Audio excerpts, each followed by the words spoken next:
All right, so if you're like me, you had no idea who Kai Asakura was before this fight announcement. About 60-70% of y'all said you had no idea who he was. And so we had to do a quick Google. As a community, we had to do a quick Google. And what did we find out? We found out that he was a champ at Ryzen, which is similar to Pride. And if you're also like me, then you probably pretend like you know about Pride because you saw that highlight of Rampage slamming people, and you saw that highlight of Don Fry exchanging brain cells with that big Japanese dude, and you heard a little bit on Joe Rogan. Truth is, we don't watch Pride. Truth is, you probably don't know about Pride. And it's okay. This is a safe space. Today, we're just here to talk about Kai Asakura, and he came from a promotion that is similar to Pride in the rule set, similar to Pride in the style of cage, not even a cage, it's like a boxing ring. They allow knees to grounded opponents, kicks to grounded opponents. The rule change that UFC just had kind of favors Kai Asakura's style, which we might see some of that. But I want to talk a little bit about Kai Asakura, where he's from, and why this fight is not fair at all. So he has a pretty cool backstory. He grew up street fighting in Japan. I know this is a really fuzzy photo. This could be Bill Clinton fighting Bill Nye the Science Guy, and you just have to take my word for it. But I promise you, this is Kai Asakura and his brother. He grew up street fighting, which is funny because if you see him now, he's like a very nice, kind, sweet guy, kind of soft-spoken, really chill. He's just a chill guy. It's crazy. Like you wouldn't expect this guy to have grown up doing street fights, knocking people out on concrete. On concrete! Now, we know that he was a champion at Ryzen, but why is he getting this title shot in his debut? Is that just because the flyweight division is cooked? Maybe. You know, René de Ridder, he was a double champ at one championship. He did not get a title shot for his UFC debut. He fought Gerald Meerschaert. That's way different than fighting Alexandre Pantoja. Alexander Pantoja. You know, DDP was a double champ in his promotion. He did not get a title shot in his debut. So there must be something special about this guy, Kai Asakura. But I think this fight is not fair.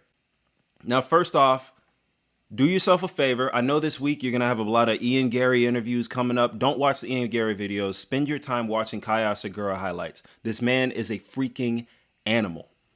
His strikes are lightning fast. He uses knees, punches, kicks, uppercuts. He catches so many people coming in. He's a crazy counter striker. So I can understand what the UFC is doing from a business standpoint. Like, he's going to bring a lot of eyes. He's a really exciting fighter. Also, he has 1.3 million followers on YouTube. Like, he has some videos with like 20 million views on them. So for comparison, Stylebender, he has 1.15 million. So how in the world does this guy, Kai Cenat, no, not Kai Cenat, how in the world does this guy have 1.3 million followers on YouTube? He's going to bring a lot of eyes to the UFC. But I think Alexandre Pantoja is just on another level. This fight is not fair, and I promise I'm going to tell you why. I'm going to give you 3 reasons why this fight is not fair. First reason, the weakest reason, is MMA math, okay? Weakest reason, MMA math. Now, he has a loss to Manel Kape.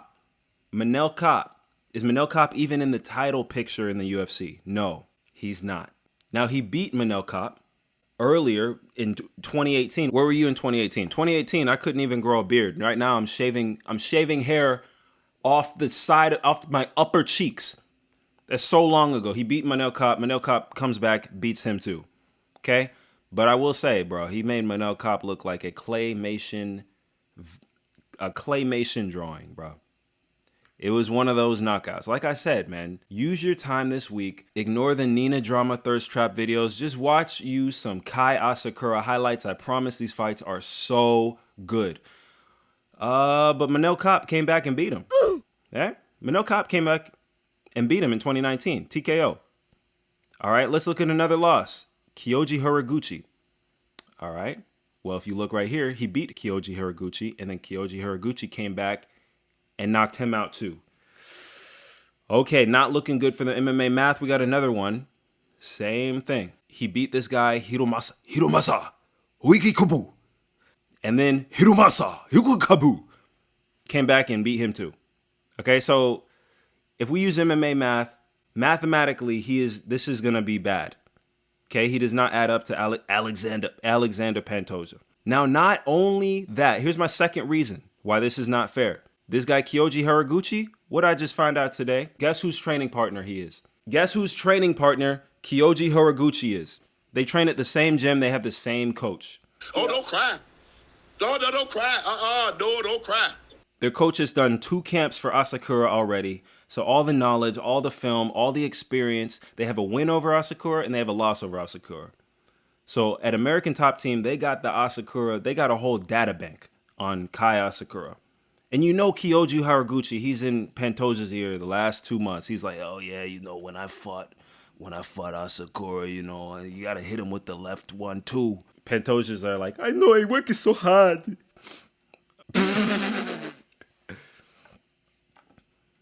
Yeah, when he steps in with the left, you gotta hit him with the overhand. That's what I did back in the day. I hit him with the overhand and he went flatline. I beat him back. I told you that, right? I told you that back in the day. I beat him, man.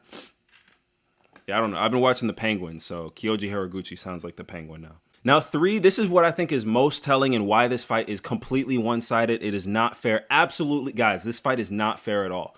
All right, because Kai Asakura has never fought in a cage, bro. Look at how he's defending this takedown. How would this takedown have ended if he was in a cage? Kai Asakura has fought 20 fights in a ring. It is a completely different dynamic. Defending a takedown on a cage versus defending a takedown in a ring. It's a completely different dynamic doing Brazilian Jiu-Jitsu in a cage versus doing Brazilian Jiu-Jitsu in a ring. It's similar, but it is not the same. The way you defend the takedowns, the way you shoot the takedowns, the way you control the ring, the way you fight for position, it is not the same. Look at this. You think Alexandre Pantoja, if you've seen at least one Alexandre Pantoja fight, this is not going to go well. He's going to be in there. He's going to get smooshed against the cage. He's going to get taken down and he's going to get smashed. Okay. And another thing, Kai Asakura, he has all this experience in a ring in Japan. I really don't think he's fighting the level of competition, especially in the jiu-jitsu field, that Alexandre Pantoja is a high-level Brazilian jiu-jitsu black belt.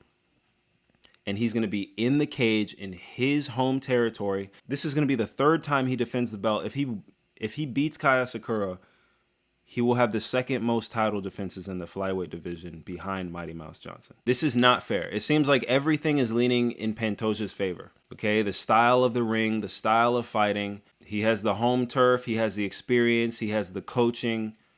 He has the training partner. Everything is going in Pantoja's favor. I really think this is not fair. But I will say that Kai Asakura does have a really good chance of beating him for one reason, and it's for the age and for the chin. Pantoja has a really great chin, but he's already been in there with crazy good strikers. He's been in there with Brandon Moreno. He's done 5 rounds with Brandon Moreno. He's done 5 rounds with Davison Figueiredo. He's done 5 rounds with Brandon Royval. He's done 5 rounds with Steve Erceg. That's gotta weigh on you. 5 round after 5 round after 5 round at the age of 34.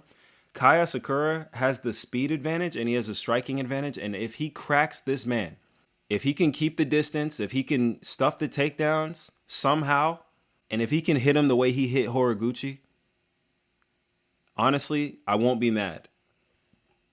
I know I'm making this video saying it's not fair, but I will not be mad if Kai Asakura knocks Alexandre Pantoja out. I won't be mad, man. His fight style is really entertaining. He brings us a new market in Japan. I'm an anime nerd, so I'm into that. He has a cool story. He's likable. He makes flyweight really interesting if he wins. But, man, you got to admit, it's not fair.